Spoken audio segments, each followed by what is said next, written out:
اعوذ باللہ من الشیطان الرجیم بسم اللہ الرحمن الرحیم ام یحسدون الناس، کیا وہ یہودی حسد کرتے ہیں لوگوں پر، یعنی حضور علیہ السلام پر، صحابہ پر اور عربوں پر، علی ما آتاہم اللہ، اس چیز پر جو اللہ نے ان کو عطا فرمائی، من فضلہ، اپنے فضل سے، فقد آتینا، پس تحقیق ہم نے دی ہے، آل ابراہیم، ابراہیم علیہ السلام کی آل اولاد کو بھی، الکتاب والحکمہ، کتاب اور حکمت، وآتیناہم ملکا عظیما، اور ہم نے ان کو ملک عظیم بھی دیا، بڑی سلطنت بھی دی ہے، فمنہم من آمن بہ، پس ان یہودیوں میں سے بعض تو وہ ہیں جو ایمان لے آئے، ومنہم من صد عنہ، اور ان میں سے بعض وہ ہیں جو اس دین اسلام سے لوگوں کو روکتے ہیں،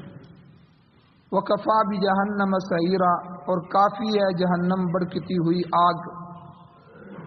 ان الذین کفروا، بے شک وہ لوگ جنہوں نے انکار کیا، کفر کیا، بآیاتنا، ہماری آیتوں کا، سوف نصلیہم نارا، ان قریب ہم داخل کریں گے ان کو آگ میں، کلما نضجت جلودہم، جب بھی جل جائیں گی ان کی کھالیں، تو بدلناہم جلودا غیرہا، تو ہم اس کے علاوہ دوسری کھال ان کی بدل دیں گے، لیذوقوا العذاب، تاکہ وہ چکھیں عذاب کو، ان اللہ کان عزیزا حکیما، بے شک اللہ تعالیٰ زبردست حکمت والا ہے، اور والذین آمنوا، دوسرا وہ طبقہ جو ایمان لایا، وعملوا الصالحات، اور انہوں نے نیک اعمال کیے، سندخلہم، ان قریب ہم ان کو داخل کریں گے، جنات، ایسی جنتوں میں، ایسے باغات میں، کہ تجری من تحتها الانہار، جن کے نیچے سے نہریں جاری ہوں، خالدین فیہا ابدا، اور وہ اس جنت میں ہمیشہ ہمیشہ رہیں گے، لہم فیہا، ان کے لیے اس جنت میں، ازواج مطہرۃ، پاکیزہ بیویاں بھی ہوں گی، وندخلہم ظلا ظلیلا، اور ہم ان کو جو ہے گھنی چھاؤں میں داخل کریں۔ سورۃ النساء کی آیت نمبر 54، 55، 56 اور 57 آپ کے سامنے تلاوت ہوئی ہے۔ ان آیات کے 2 درس اس سے پہلے گزر چکے ہیں، جن کا خلاصہ یہ ہے کہ پہلی آیت میں اللہ تعالیٰ نے یہود و نصارہ کی بری خصلت اور قباحت، یعنی حسد کا بیان فرمایا، پھر اسی ضمن میں ہماری شریعت میں جو حسد حرام ہے اس کا تذکرہ ہوا، حسد اور غیبتہ کی تعریف بیان ہوئی اور دونوں کا حکم بیان ہوا، اور حسد کے بارے میں جو نبی علیہ الصلوۃ والسلام کی احادیث مبارکہ ہیں ان کا بھی ذکر ہوا، اور دوسری آیت میں اللہ تعالیٰ نے فرمایا کہ ان میں سے بعض ایمان لائیں، یعنی اعتدال یہ ہے کہ بعض یہودی ایمان لے آئے ہیں اور اکثر جو ہے ان میں سے ایمان نہیں لائے، بلکہ وہ دین اسلام کے لیے رکاوٹ ہیں، اور وہ کس طرح رکاوٹ ہیں کل کے درس میں تفصیلاً بیان ہوا کہ یہودی جب سے انہوں نے ضد، بغض اور عناد کی وجہ سے حضور علیہ السلام کے نبی ہونے کا انکار کیا، حضور کی لائی ہوئی شریعت کا انکار کیا، اللہ کی وحی قرآن کا انکار کیا، تو اس دن سے لے کر آج تک وہ مسلمانوں کے، اسلام کے دشمن چلے آئے، اور ہر زمانے میں انہوں نے اپنی تمام تر توانائیاں، طاقتیں، مشینریاں، اسلحہ، اپنے ہر عزتیں اور اپنا مال و دولت، ہر چیز انہوں نے خرچ کی کہ کسی طرح مسلمان اپنے دین سے برگشتہ ہو جائیں، پھر جائیں اور اپنے دین کو چھوڑ دیں، اگر دین کو نہیں چھوڑتے تو کم از کم مسلمان اپنے دین کے اندر شک میں پیدا ہو جائے، اس کو متعلق، دین کے متعلق اسے شک پڑ جائے، تو اس پر انہوں نے کیا کیا محنت کی ہے اور کون کون سے فتنے ان کے کام کر رہے ہیں، تفصیلاً کل کے درس میں بات گزر چکی ہے۔ اگلی آیات میں، آج کے درس میں اللہ تعالیٰ نے کافروں کے لیے بھی کچھ بات فرمائی اور ایمان والوں کے لیے بھی ایک جملے فرمائے، فرمایا ان الذین کفروا بآیاتنا، جن لوگوں نے ہماری آیات کے ساتھ کفر کا شیوہ اختیار کیا، سوف نصلیہم نارا، ان قریب یعنی ان قریب ہم ان کو آگ میں داخل کریں، یعنی قیامت قریب ہے۔ جس طرح دنیا کی عمر جو ہے وہ لاکھوں سال گزر چکی ہے